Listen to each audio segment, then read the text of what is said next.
परभणीतील soybean उत्पादक शेतकरी चिंतेत आहेत। आधी पावसाचा फटका आणि आताला पिकाला भावच मिळत नाहीये। बाजारपेठेत सोयाबीनला 3700 रुपयांचा दर मिळतोय। सोयाबीनला कमी दर मिळत असल्यानं शेतकरी मात्र नाराज झालेले आहेत।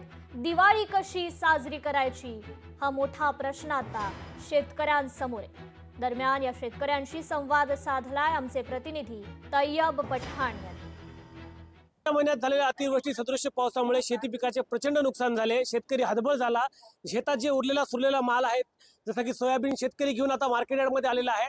मार्केट यार्डमध्ये शेतकरी सोयाबीन टाकलेलं आहे। आपल्यासोबत काही शेतकरी आहेत त्यांच्याशी आपण चर्चा करणार आहोत। सर, तुम्ही सोयाबीन इथं आणून टाकलेलं आहे, एकंदरीत कापणीपासून इथं आणेपर्यंत काय तुम्हाला परवडलं?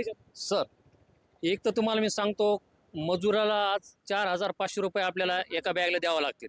तर आपल्याला आत्ता सांगतो तुम्हाला, एका बॅगला 2चा उतार आलेला आहे, फक्त 2चा किंवा 2.5चा, आणि ते पण मजुराला सांगतो तुम्हाला एवढे एक तर मजूर भेटणार सांगायचं म्हणजे कस तरी आणलं तर आपल्याला असं वाटेल की त्याचं आपल्याला काहीतरी व्हावं इच्छा, पण ते सांगायचं शेतातून सोयाबीन व्हायच ना हो। काय भेटलं भाव माझा सांगतो आता 3200 रुपयापासून आता मार्केटला ज्याचं ते पण माउचर करून पाहिलेत सगळे व्यापारी, सगळं सांगायचं म्हणजे।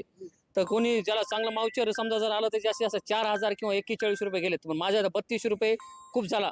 ते पण त्यात खडेच आहेत, हेच आहेत, ते आहेत, पाहता सगळं सांगायचं मी व्यापारी सगळे सांगतो तुम्हाला। 3200 रुपये भाव भेटला? 3200 रुपये भेटलेला आहे। परवडलं का? काय इकडे 45 रुपये आम्ही कापायला दिलो आणि 3200 रुपये भेटलं, काय परवडलं शेतकऱ्याला? माझ्याकडे 11 क्विंटल सोयाबीन झालं, मी 3560 रुपये प्रति क्विंटलनं विकले मार्केटमध्ये।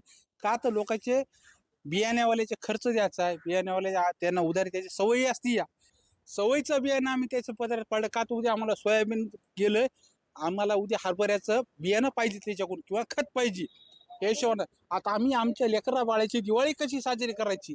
जे सरकारची मदत आहे ती मदत अद्याप आलेली आहे। सोयाबीन पिकाला मार्केटमध्ये भाव नाही, खर्च जास्त झाला आहे, बट मार्केटमध्ये सध्या भाव नाही। तर शेतकऱ्यांचं असं म्हणणं आहे की आम्हाला फाशी घ्यायची वेळ आली, सरकारनं आम्हाला दोरी द्यायला पाहिजे। तर हे पठाण, लोकशाही मराठी। लोकशाही मराठी, ऐका, पहा, जागरूक रहा।